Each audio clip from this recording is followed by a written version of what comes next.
Hello and welcome to video 5 on our database video series. This video we're going to look at the creation of reports. Now reports are a good way, a more user-friendly way of displaying the information in a database. Now we're going to do a query before we do a report. This isn't always necessary. However, what we tend to find in particularly Nat5 and higher tasks is that usually they're looking for a report of a particular thing and you have to do a query to get that all neatly into the one table so that you can then export it to a report. So we're going to run a query on our bands list again. So we're going to pretend that our manager's contacted us and asked for a list of all the bands in Glasgow and Edinburgh.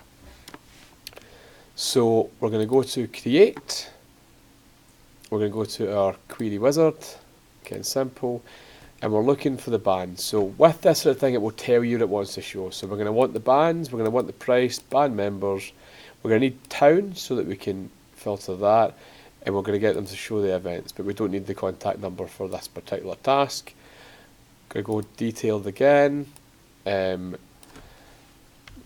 bands in the central belt, we'll call this task. Okay, and we'll go straight to modify. So we're looking for bands that are in Glasgow, and this is where we use or Edinburgh. Okay, now the reason we use or is it allows us to present bands that are both Glasgow or Edinburgh. Okay, so you see here we run it, all the bands are between Glasgow and Edinburgh, and it's got all the details that we would need. Now that's not going to stop us there though. What we would like to do is we would like to get those bands sorted in two ways. We would like to sort them in town order alphabetically, so showing Edinburgh then Glasgow, and we'd then like to order them by price per hour. Now you'll notice that the price per hour is on the left and the bands is on the right here. So I'm going to get this to be ascending by town but descending by price per hour. Now when we run that, you'll see that it's done price per hour, but it's not ordered them by town.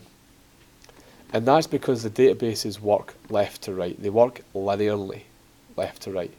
So what we're actually going to do here is we're not going to sort it by price per hour. We're going to sort it by bands. Town, and then we've got Edinburgh then Glasgow there clearly. And this is going to seem strange, but we're going to actually add the price per hour in again at the end here. We're not going to show this one, but we're then going to sort it in descending. So there you'll see we've got Edinburgh then descending 350, 300, 251, 181, and Glasgow 400, 380, 320, 301. So you'll see it's done that, and that's because it always sorts left to right. If you've got any sorting to do in a report task, I would always recommend trying to do it in the query. It makes it much easier when moving it through to the report. Okay, so that's our query done for our report. So let's run it one last time. We've got all our bands there, and we're going to close that. And now we're going to go and we're going to use our report wizard. Okay, I know there's a lot of magic going on here with all the wizards, but it does make our life easier than it used to be. So again, instead of going to pick from the table here, we're now going to specifically use the query. So query bands in the central belt.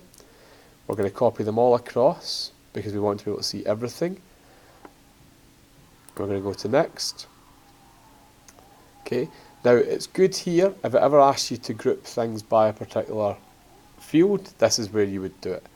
What I'll say though is, if you group it at this stage, it will move the field that you group it by to the left, and it will potentially alter your sorting.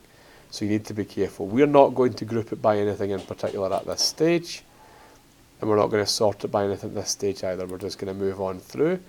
We're going to have it as a tabular report. I'm going to call that report, and I want to preview the report before I edit it. So forms and reports I want to preview before we edit them. Query is happy to do the design. So you can see here, at first glance, it's got all the information. It's got it ordered Edinburgh, then Glasgow. But we can see that our type of events has been cut off at the end there, and you can see that our headings have been cut off as well. So we need to do some altering of that, and the best view to do that in is the layout view, actually. So we'll select the layout view, and you'll see there, the reason I do that is we can click in the heading, then click in all the information underneath it, and it allows us to adjust them all at the same time. Whereas if we do it in design view, it can be a little bit footery. In this view, you can actually see it as you want to. So you can even use your arrow keys to move things along. Again, now we can see the price per hour a bit more clearly. The band members needs more space still, so I'm going to keep pulling that across, but we don't want to go too far. And you can see at this stage it is just a slightly pernickety process of trying to make sure everything fits in. So there we know, we've got band members wide enough. You also need to make sure that the things are aligned under each other where they should be. I'm just going to use my arrow keys to move that along, and we really need to get this type of events moved along quite a bit as well. So I'm using the arrow keys because it lets you move little at a time. We'll grab the side of that, and now we can see the information we're looking for, except we can't yet. We can see in this very top one that there's a comma there. That means there's something after it. So I'm going to flip this to landscape now, because that's probably the only way we're going to fit everything in. And there we go, we can fit everything in this time round. So if we have a little check of our print preview, and I'm going to zoom out slightly just so we can see the full thing, you can see now that it fits on. Now a couple of things. Unless it asks you for these footers down the bottom, page 1 of 22nd of November, you want to get rid of those. So we're going to go to our design view for that and take rid of them. You're just clicking, hit the delete key, click, hit the delete key. Okay? It's as simple as that. You want to make sure you get rid of those.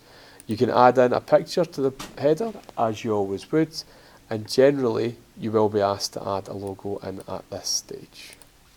So as mentioned previously, we can edit the headings and everything in here. You always want to make sure that your report header is appropriate. Okay, so I've made it the exact name of the query, so I know it makes sense for what the task is. Generally it's quite loose, but as long as whatever you say in here is actually an accurate representation of what the report is, you should get the mark. Now when you're printing a report, we need to make sure that we get your name on it. So like Excel, you need to put a footer in. So you're going to the controls drop down.